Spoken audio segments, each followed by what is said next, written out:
For a refreshing change, this week's lessons are incredibly straightforward. There's no tricks or weird things that happen. We're just looking at direct relations. So let's take a look at the 4 kinds of problems that you'll see. The first thing you have to be able to do is look at a graph and identify if it's a proportional relationship. There are 2 criteria that a graph has to meet in order to have a proportional relationship. The first one is that it has to be a straight line. So we can see both of these graphs meet the straight line criteria. And the second criteria is that it has to go through the origin, or it has to go through the point 0, 0.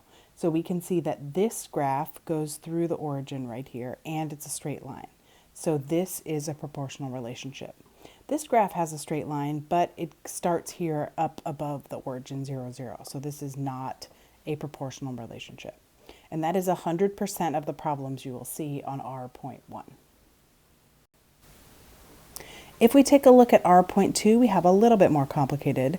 We're looking for the slope or the constant of variation. Those are just different words that mean the same thing. And we know from our work earlier in the year that slope measures change in y over change in x. So we are looking for 2 points on this graph. Since it's a proportional relationship, we know it's going to start at 0, 0. And then we can go up to the next point. Remember, we're looking for a point that hits on the grid. So like this would be a terrible point because it's not perfectly on the x and the y of the grid. This point would work, this point would work, but you really just need 2 points. And then we're looking for change in y. So it goes from 0 to 20, so the change is 20, over change in x, and it goes from 0 to 10. 20 divided by 10 is 2, so the constant of variation is $2 per guest. Again, we're looking for change in y over change in x. The only way this gets more complicated is that it would be a graph. Instead of being a graph, you would look at a word problem like this. We can see that it still identifies here's x and here's y. So if we want to find the change in y, it goes from 30 to 45. So we would say 45 minus 30. And change in x, it goes from 2 to 3. So we would say 3 minus 2. So we get 15 over 1, or 15.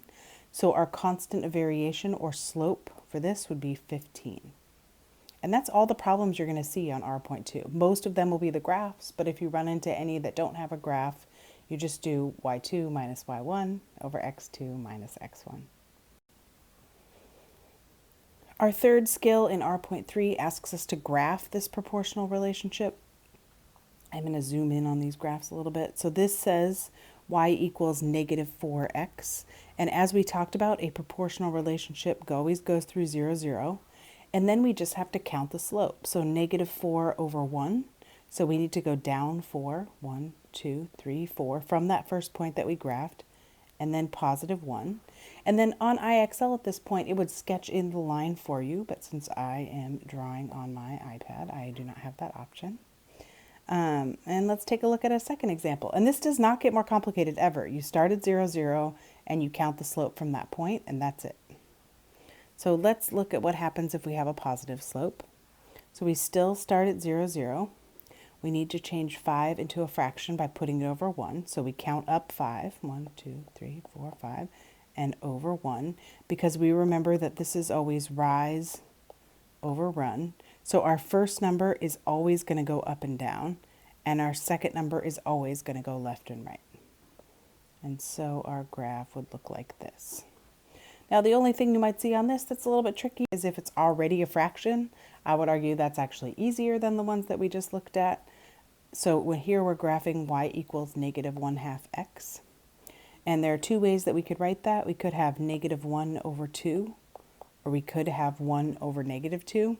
Your graph is going to look exactly the same wherever you choose to put the negative on that slope. So we start at 0, 0. If we do the first one, we would go down 1 and positive 2. If we do the second fraction, we would go up 1 and negative 2. Notice either way, that makes a straight line. And in IXL at that point, it would sketch in your line for you.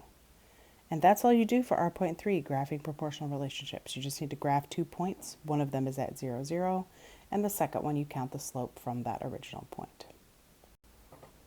Finally, you need to be able to write direct variation equations.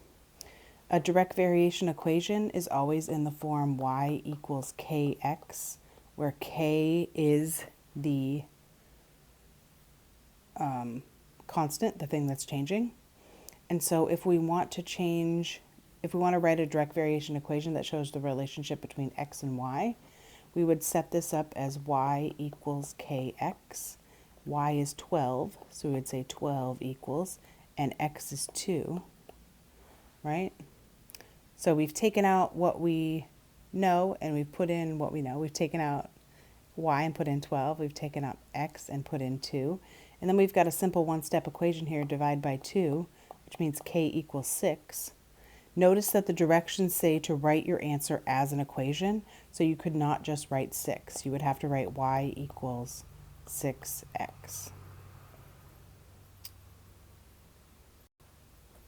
The only way this gets harder is if the numbers get bigger.